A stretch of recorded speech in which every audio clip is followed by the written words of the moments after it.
everyone, welcome back to my channel, Jersey Shore Pondscapes Videos. My name is Chris. Today we are doing another video on water plants for your pond, okay? Today's video we are looking at water lilies, all right? Both tropical and hardies, all right? We're going to talk about the different kinds, what the differences are between tropicals and hardies, and we'll cover as much as I can here, okay? So, water lilies are probably the most popular plant. A lot of my clients, when they say, they want a pond, and I go to their house for an estimate and talk to them about it, and I'll ask, are you looking to do a koi pond, or are you looking to do a water garden, and always, if it's a water garden, they say, I want lilies. I want to do water lilies, okay? So they're definitely a big attraction and a beautiful plant in your pond. Now, water lilies, okay, float on the surface. The leaves float on the surface, and obviously the flowers come up right out of the water and float on the surface as well. However, they are not like a floating surface plant. They are actually potted down deep in your pond. Not deep, but it is a potted plant that goes deeper in the water, okay? So we're going to talk about the two different kinds, all right? Hardies are perennials, which means they'll come back year after year, and tropicals are annuals, which will only last one season in a cold climate zone. Once the frost hits and it gets really cold, the plants are going to die. So they need to be replaced every year. However, the amount of growth that you will get out of a tropical lily in one season is incredible compared to a hardy lily. Hardy lilies will grow too, but it takes them time year after year just to grow a little bit bigger and a little bigger and a little bigger each year, whereas tropicals just explode in one season, okay? So while it doesn't come back next year, the amount of growth and the amount of flowers you're going to get out of it in one season is amazing, okay? So, let's talk a little bit more about the differences, okay? Hardy water lilies are going to have a little smaller leaves, okay? They're typically going to be either a dark green with maybe a burgundy blush on the leaf, or just a green leaf. Typically, probably anywhere from 6 inches to 8-10 inches in diameter, okay, a leaf. They will be held on the surface of the pond. If the plants are cramped and tight, they will push leaves up higher, but they're not going to send the leaf up 2 feet in the air. It's just going to kind of clump in the middle of the pond. Hardy water lilies are going to have flowers that are typically white, yellow, red, pink, or a variety of like a kind of a blush between a yellowy pink, almost like an orangey color, okay? They come in smaller varieties and larger varieties, okay? Some of the smaller varieties are great for little patio tub gardens or something, a small little pond, pre-formed pond, something like that. But then there are larger varieties which can grow quite large. I would say maybe 6, 8, 10 square feet. Larger varieties can be planted deeper in your pond. Smaller varieties, not so deep, okay?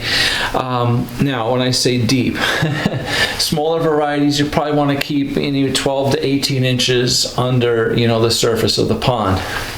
Larger varieties can go, 2.5 feet down. And if you purchase one of these hardy plants and when you get it home, you put it down into your pond and say, you know, the leaves are all underwater when you put it down there. That's fine. No problem. Don't worry about it. Put it on the bottom of the pond. If the leaves are still underwater, within a day or two, they'll be up on top. Okay? No problem at all. Now, tropical lilies, okay, are typically, they love the heat and the sun and the warm water, okay? So we don't need to put a tropical lily down deep in the pond. I like keeping them up on shelves, maybe a foot, foot and a half at the most underwater, but usually within a foot, even 6 inches to a foot under the water surface. And they just explode. Again, there are smaller varieties and there are larger varieties, but they grow incredibly, okay? You can see some of these pictures behind me. They have leaves that can be green. Some of them are mottled, right? They're like a green and burgundy veining, striping, patchy, you know, spotted leaf. The leaves can be 12, 15, 16 inches round. Flowers are tremendous, you know, 6, 8 inches, the size of my hand on some of the flowers. And the tropicals are really cool because they hold their flowers up off the surface. They actually send the stalks up, you know, they can be, you know, 8, 10, 12 inches above the water surface, where hardy lilies will generally set their flowers on the water surface. Sometimes hardies will send their flowers up a little bit higher, 6, 8 inches, you know, if the plant is kind of tight and dense. But otherwise, they're pretty much close to the surface. Tropical water lilies can be fragrant. Hardies do not have a fragrance. The other thing too with tropical lilies are they need the fertilizer, okay? They love the fertilized because they get so much growth out of one season that, you know, fertilizer tablets really help them, push them for that. You can fertilize hardies as well, but the tropicals definitely, I would say, you know, fertilize them and give them a good boost.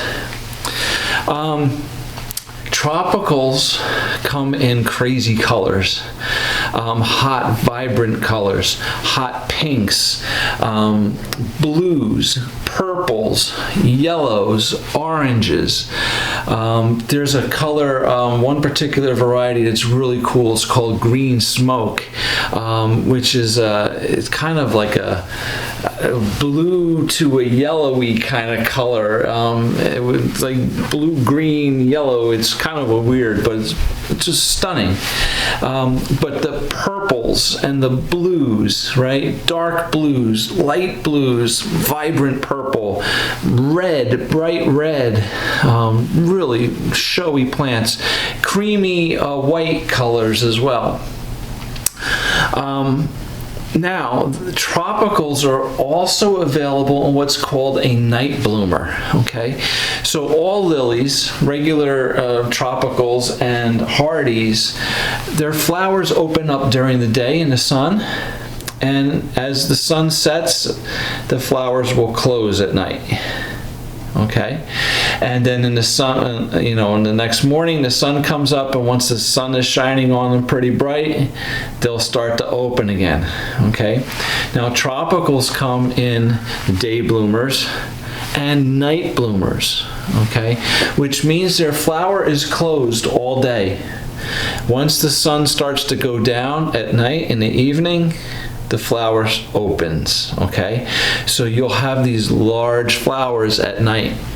The most common ones that I've seen are, there's a red night bloomer that actually has dark burgundy leaves.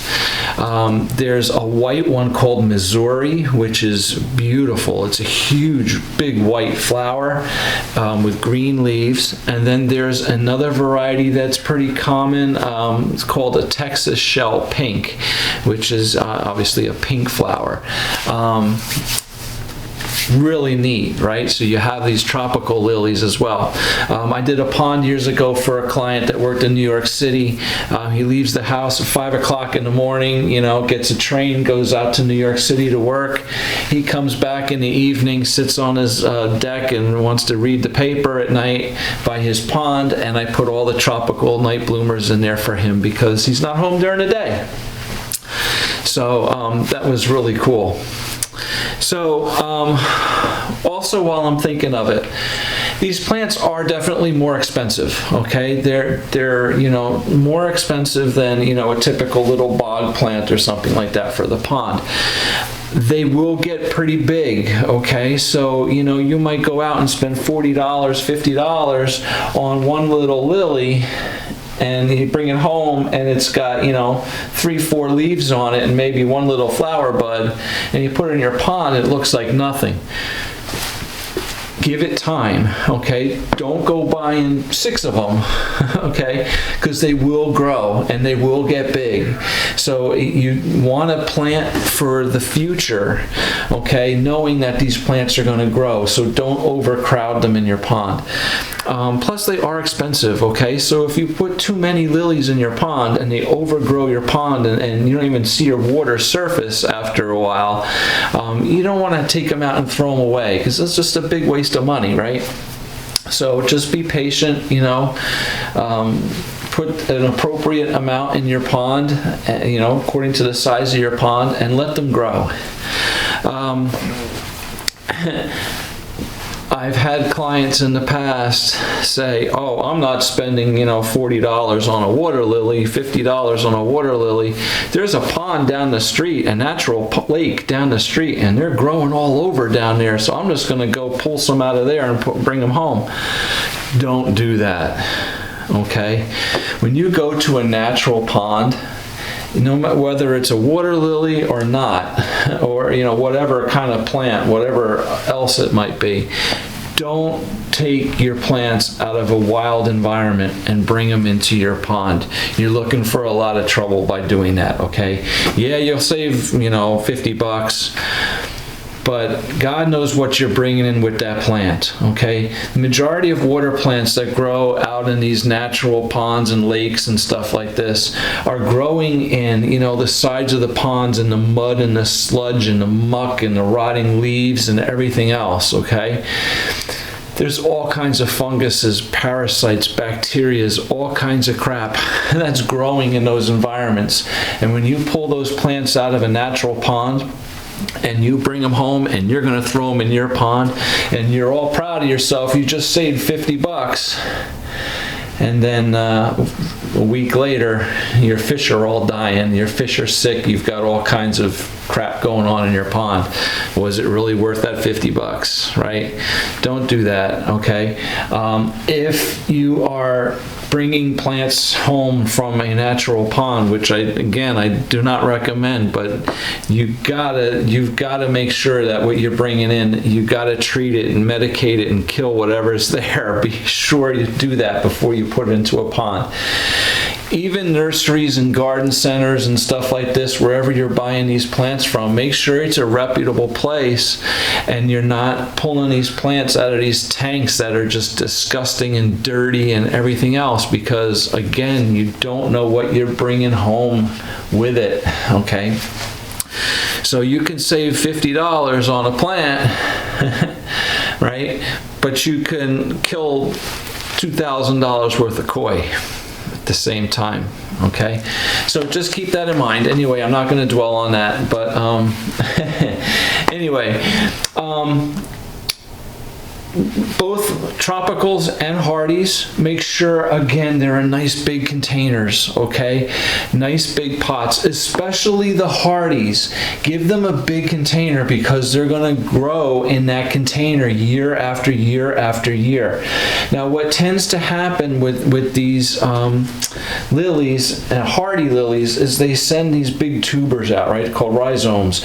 They send these tubers out, and the tuber will actually grow out of the pots. You'll have these big like root looking things growing out of the pots where all the leaves and stems come off of, okay?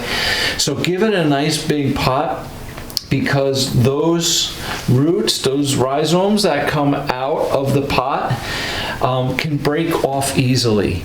So if you ever have to get into your pond to drain it, clean it, or move the plant around, and the plant is now so big that it's all growing out of the pot, you can very easily break them off, okay, and damage the plant. Now, if you do break them off, you can repot that, okay? And it probably will grow just fine again in another pot, but just something to be aware of, okay? The perennial hardy lilies are going to grow year after year after year after year, bigger and bigger and bigger and bigger in that same pot. So make sure it's a nice big pot. The tropicals are going to grow for one season. Again, the bigger the pot, the bigger the root system's going to get, and the bigger the plant can grow. Okay, and the more stable it's going to be in the pond. But it doesn't have to be in as big, huge pot, because at the end of the season it's going to just die, and you're going to have to remove that pot, take it out of the pond anyway, okay, and replace a new plant in it or whatever. So just something to think about with that. That's a good rundown on water lilies here for you. So, you know, we talked a little bit about the different kinds, what the differences are, where to plant them, you know, the depth of the water, the size of the plants, the colors of the flowers. Amazing plants. They're really beautiful. Definitely, you know, a star of the show in your pond. Now, keep in mind, in a koi pond, okay, koi have a tendency to rip up the lilies. Not only rip up and eat the leaves, but dig up the pots that, you know, these that they're planted in. They like the koi are bottom feeders, okay, and definitely catfish. They mess up everything, but you know, they're going to want to dig in the dirt and dig in the mud. That's what they do, okay. So make sure if you're putting lilies into your koi pond that you have large gravel on the top of the pot so that they can't get into the dirt and mud and uproot the whole plant. Koi and water lilies, you got a 50-50 chance, okay? I have clients with koi ponds that put water lilies in, and the koi just destroy them, rip them apart, dig them up, tear the leaves apart, and you know, then I have some clients with koi ponds where the lilies are growing fairly well, okay. Definitely not as big as they should, but they're doing okay. So again, for me, I have a koi pond, which is for koi, not for plants, okay? If you're putting plants in it, you're taking a chance, okay? Or there's a water garden, right? Water gardens, plants are beautiful. Goldfish, shabunkins, blackmores, orandas, all those kind of fish, beautiful, no problem. They won't touch your plants at all. Koi, as they get bigger and bigger and bigger, they can get more and more destructive, okay? So that's where, you know, there's a divide, okay? A koi pond, which is featuring koi, or a water garden, which features plants.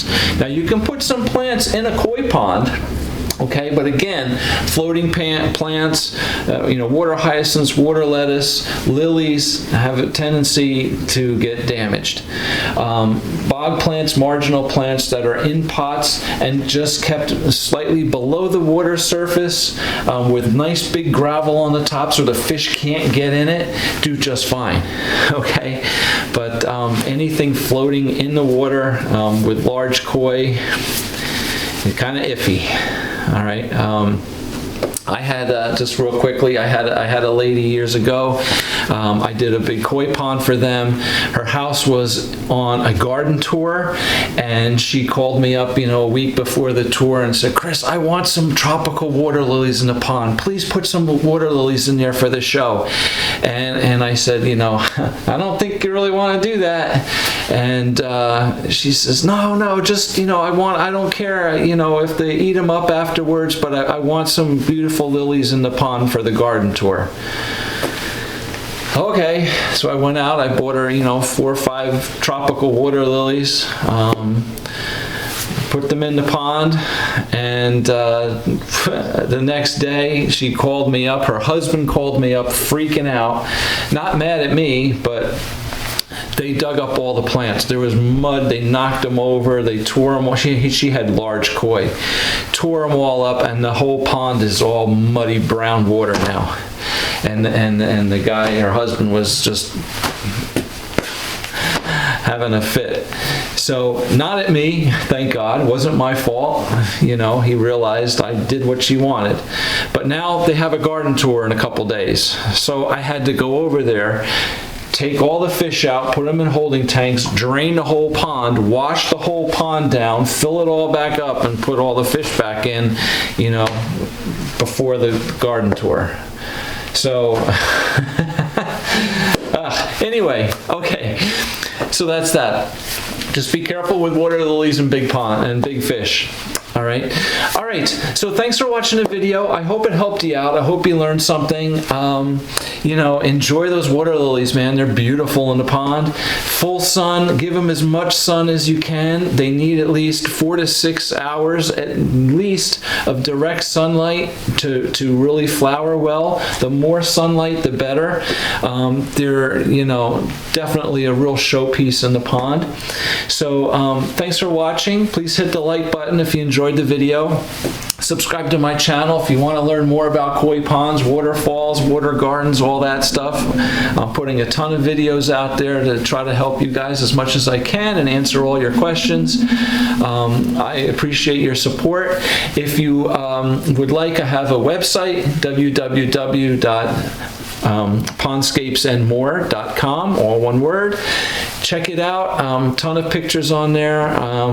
Thanks for watching. Have a great day, and hope to see you again soon. Take care. Bye.